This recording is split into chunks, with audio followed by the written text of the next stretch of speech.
Mr. Rubin, people in Kosovo know you from your engagement during the war in Kosovo. How did you, at that time, view the role of KLA? Well, the United States position on the KLA evolved. You know, in the early days, before I knew much about it, we had condemned terrorist activities that had been conducted by Albanian groups.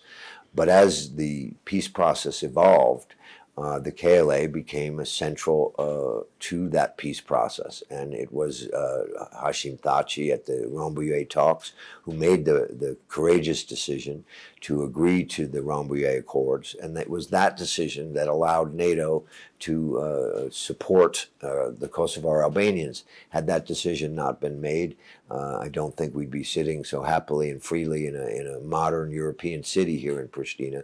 Many, many Albanians would have died.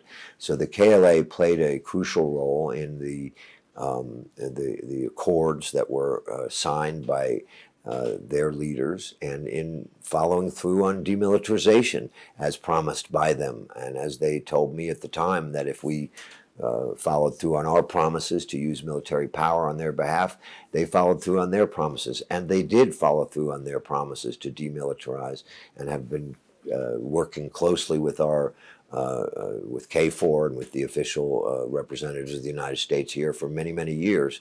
And I think it's fair to say that that relationship was one that enabled the Albanians to stave off what would have been a massive slaughter in this part of the world. And so I have fond memories of working with their leaders.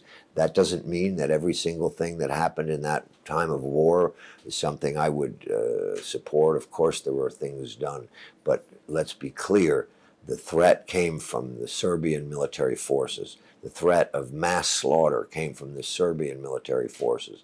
And yes, the KLA probably had issues that were examined and looked at that were hardly perfect. But I don't think we should rewrite history on this subject. Now Hashim Thaçi and other KLA founders are being accused of being members of joint criminal enterprise with a common purpose to gain and exercise control all over Kosovo with the use of different means. What is your comment on that? I just have no comment on that.